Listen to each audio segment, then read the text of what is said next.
Do you struggle with loving yourself? Stay tuned. Hey guys, welcome back to another Mind Right Monday. I'm your host, Bonnie Kelly.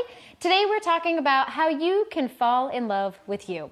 So stay tuned. We're going to talk about my 3 tips for helping you have more self-worth, more self-esteem, and to learn to love yourself just a little bit more. But before we dive into my tips, let's talk about some of the reasons why we tend to not love ourselves very well. One of the biggest things I say is that it's an outward issue and it's an inward issue. So when it comes to our self-love or our self-worth, the outward issue is all of the things that influence us. This is television, news, media. This is all the negativity that is around us. And have you noticed that it's focused on destruction and war and violence and bad and negativity? Well, whether you're consciously aware of that or not, is that that's going to have a negative impact on you. In fact, here's a crazy statistic for you. Most kids, by the time that they're 18 years old, have already witnessed 17,000 simulated murders. Between video games and television and the news, they have seen a lot of violence by the time that they're 18 years old. Those outward things are going to affect the inward experience. This is why I often joke about needing to protect my happy bubble, because inside this bubble is my joy and happiness, and I understand that things out here can penetrate that. So I protect it. I eliminate things in my life that don't serve me. On the other side of it is the inner world. Now that's really where my tips are going to come helping you a little bit more. And it's everything that I teach is because the inward world is what is causing us the most suffering, the most pain, the most joy, and the most happiness. And when we can recognize what's happening in the inner world and where we are participating in that inward experience, we can take back our control. We can take back the direction that we go and the impact that we have on our overall experience. So let's dive into my first tip, which is care as much about yourself as you do for others. Man, this is a huge one when it comes to loving yourself just a little bit more, is that you have to start caring for you as much as you care for others.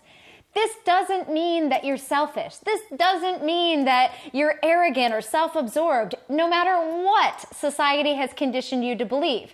And yes, I understand. When we were younger, we were told not to be prideful or boastful. And if you're coming from that energetic state, it's probably not ideal. But when we're coming from a place of self-confidence and self-love and self-worth and self-esteem, there's a level of humility that is entangled with that. There's this level of knowing ourselves, and so we don't become a leaf adrift in the wind when our worth or our love for ourselves or our confidence is challenged. Because the truth is, it will be. But that's not arrogance, and that's not selfish. In fact, you can't give if you don't have a full cup. You can give, but you're only giving what you have.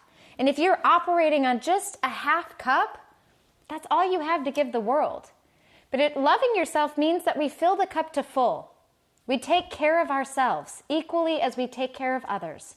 And that is going to ensure your self-worth, self-esteem, and self-love, going up.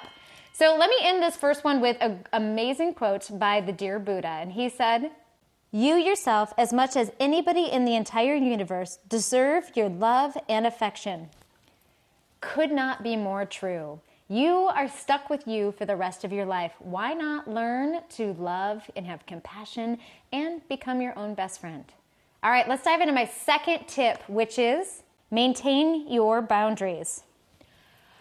Boy, this is a big one, and I am excited to talk about this. If you struggle with boundaries, seriously, take a look at the videos linked below. I did quite a few videos on how to have healthy boundaries and how to have relationships with dysfunctional people. Check them out. They're totally in my newsfeed. But when it comes to boundaries, typically we don't have a healthy relationship with them. Many of us don't know how to use our voice. We don't know how to ask for what we need. We don't know when to speak up and advocate for our needs.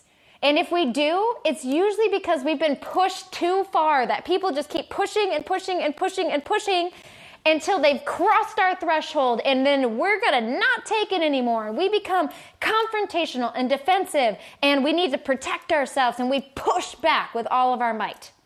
Well, that's not healthy boundaries. In fact, that's the opposite of healthy boundaries. That's where we become aggressive. That's where we become maybe reactive. And that's usually where we will have regret, because we're not setting boundaries in a way that is coming from a place of self-worth and self-love. To love yourself means that you have to be willing to speak up for what's important to you. It means that you have to know what's important to you, and you're willing to ask for things that you need. Nobody is a mind reader. We cannot read your mind, even if we've been with you for years, okay? That we don't know what you need and want all the time. You're the only one that lives in here. So you have to know that and be willing to ask for that in a way that is from kindness and respect and with love, and maybe assertiveness. But assertive does not equal aggressive unless you make it that way.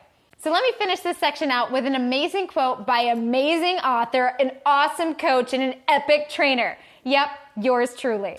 And I say, what's right for you isn't always going to be what's right for everyone around you. This is probably one of the most quoted statements from my book, True to Your Core, and it absolutely is so true, is that only you knows what's right for you. And what's right for you isn't going to always be what's right for your mom, for your dad, for your spouse, and for your friends. And that's okay. As long as you're balancing your decisions out and you're doing it out of a place of love and respect, you're coming from a good place, and that's all we can ask you to do.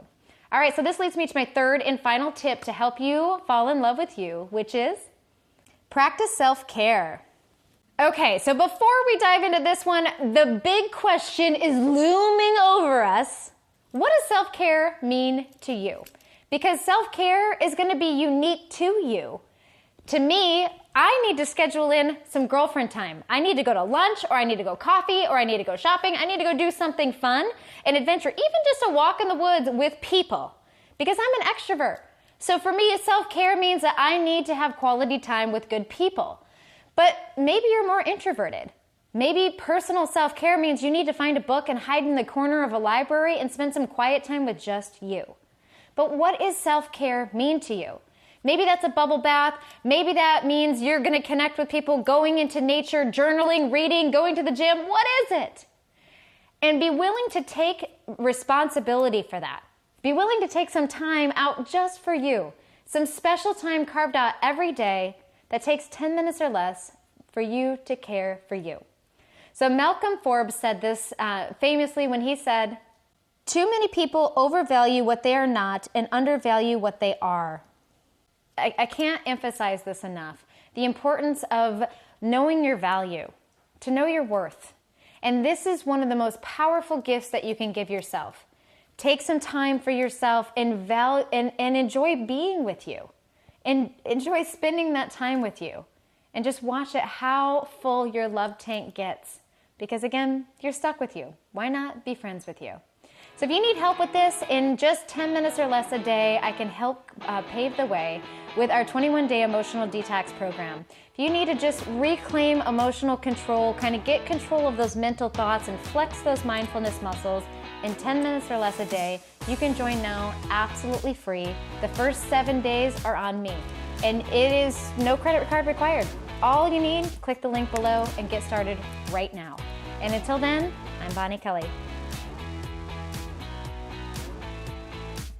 Did you enjoy this video? I sure hope so. As always, they're brought to you from viewers just like you. If you have a personal development question, email me at getinspired@bonniekelly.me and let me know how I can serve you and how I can help you. If you need any additional support, we are here for you every step of the way. Check out bonniekelly.me. It's the website where it's everything you need in one house. Until next time, we'll see you later.